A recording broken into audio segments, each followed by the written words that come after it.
शायद आपको ये तो पता ही होगा कि 1996 में केवल 13 दिनों के लिए अटल बिहारी वाजपेयी के नेतृत्व में बीजेपी ने पहली बार अपनी सरकार बनाई थी। लेकिन क्या आपको ये पता है कि इन 13 दिनों में बीजेपी ने क्या किया था? इस छोटे से कार्यकाल में क्या बीजेपी ने कोई बड़ा फैसला लिया था? तो बात है मई 1996 की। लोकसभा चुनाव के नतीजे आए और 161 सीटों के साथ बीजेपी सबसे बड़ी पार्टी बन के उभरी। लेकिन बहुमत के लिए 272 का आंकड़ा अभी बहुत दूर था। फिर भी तत्कालीन राष्ट्रपति शंकर दयाल शर्मा ने परंपरा के अनुसार सबसे बड़ी पार्टी के नेता अटल बिहारी वाजपेयी को अपनी सरकार बनाने की न्योता दी। तारीख था 16 मई 1996। अटल बिहारी वाजपेयी ने भारत के 10वें प्रधानमंत्री के रूप में शपथ लिया। लेकिन ये उनके लिए कांटों के ताज पहनने जैसा था, क्योंकि उन्हें अपनी सरकार बनाने के लिए मात्र 2 हफ्तों का वक्त मिला था। अब उन सवालों पे आते हैं, क्या बीजेपी ने इन 13 दिनों में कोई बड़ा फैसला लिया था? तो जवाब है हाँ।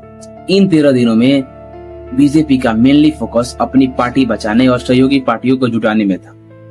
लेकिन 27 मई 1996 को, यानी सरकार गिरने के ठीक एक दिन पहले, वित्त मंत्रालय में एक फाइल पास हुई। वो फाइल थी एनरॉन के दाभोल पावर प्रोजेक्ट की काउंटर गारंटी की।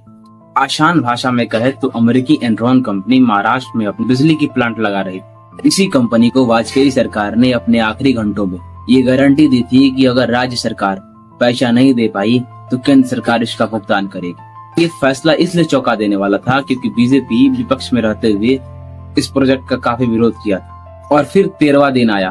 तारीख था 28 मई 1996। संसद का सत्र बुलाया गया विश्वास मत के लिए। अब बहस हुई, लेकिन बीजेपी को ये बात साफ हो गई थी कि उनकी नंबर्स ज्यादा नहीं है। वोटिंग होने ही वाली थी कि तभी अटल बिहारी वाजपेयी खड़े हुए और उन्होंने इंडियन हिस्ट्री का सबसे यादगार भाषण।